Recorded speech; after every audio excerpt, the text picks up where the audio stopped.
So this movie, The Little Mermaid, is actually one of my best movies so far. Well, not technically my best, but I really was so hung up into this movie. I mean, it's one of those movies that Disney presents that is, of course, fictive, and it's based off of a totally serene fantasy. So the movie kicks in with Princess Ariel, who is actually so obsessed with the human world, and she wishes she could be a human, just become a human and totally live the whole underwater world kind of lifestyle. Anyways, Princess Eric, who is a prince in a very reputable kingdom, comes back from a voyage. She actually had a shipwreck, which kind of got costed in their ship, but eventually the Princess Ariel came by and saved him, saved his dog as well, Max, I believe, and saved Prince Eric, took him ashore, and then dropped him there, where he was later found by some of his men. That was technically where the bond started. Princess Ariel actually had a crush on Prince Eric, like literally on the first moment. So the news gets to the father that his daughter had been above surface, and then he decides to scold her. And on being angry, the witch, the sea witch, who is Princess Ariel's aunt, decides to take advantage of her and tells her she could actually grant her wishes, her heart desires. And Princess Ariel concedes to this. But before that could be concluded, she had to trade in her siren song. The siren song is actually more or less where mermaid's powers lie.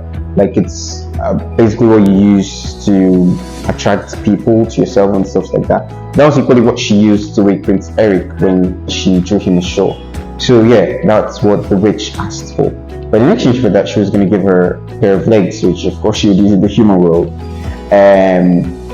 Taking away the siren song equally means taking away her voice, so she would equally become dumb. But she didn't know about the term. So yeah, she considered that if that was actually going to be her dream to, live like a human, live in the human world, then yeah, she was willing to trade off her siren song for that. So she went up into the surface, where she was met by a merchant who actually captured her in a net by accident, and then took her to the palace, where she was washed up and then cleaned and was introduced to the prince. But on the prince seeing her, he actually couldn't place her, he couldn't recognize her. But I think they still had this kind of connection, there was still this bond between the both of them, kind of. So yeah, they went out that day and had lots of fun. I mean, it was literally so bizarre. I loved that scene. That was like one of my best parts. I had to like replay like 10 times or so. Unknowingly, the witch actually placed a curse on her, on Princess Ariel, and that curse was going to be for 3 days. Well, in order to break the curse, she was supposed to kiss the prince within 3 days of her stay on, the outside world, before the third day's sunset. Otherwise, she was going to become a mermaid and then lose her voice, lose her powers, and lose her humanity as well. But unknowingly to her, she didn't know that was going to be the case, because the witch actually made her forget about the deal. So she literally couldn't get back on her feet. So just a few moments on her being ashore, she already made lots of connections with the prince, and the witch was actually threatened by it. Like, what if she actually kissed the prince before the third day's sunset? What's there? So she decided to transform into a human and into the siren song and use it to draw the prince down to the river. So while the prince came, he met her and he thought she was the mermaid.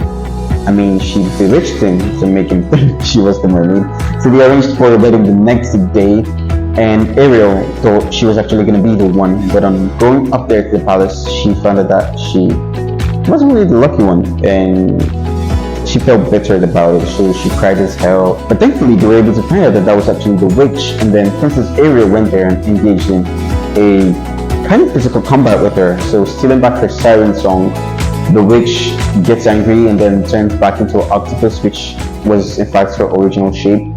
And then Princess Ariel, on failing to complete the task of kissing the prince, equally turned to a mermaid. So they both took themselves down into the water, and then the king rescued his daughter, but then had to trade her for his trident, which is more or less like his official power holder.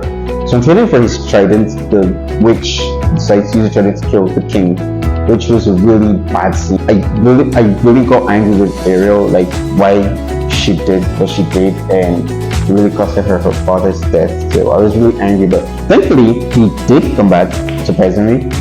But if he hadn't, I think I would have been I don't know what I've done though, but I've definitely been angry all through the movie. The king comes back, they defeated her aunt, the witch, of course, and then lastly, she and Prince Ariel gets married at the end. It was a really epic scene, especially when the father came out from the water and then got to bid her farewell. So he literally came out with almost every underwater person, and then the humans and the mermaids started to have a special bond, and I think that was really epic. I mean, The Little Mermaid is a really, really epic movie, and it's one I would recommend to anybody out there.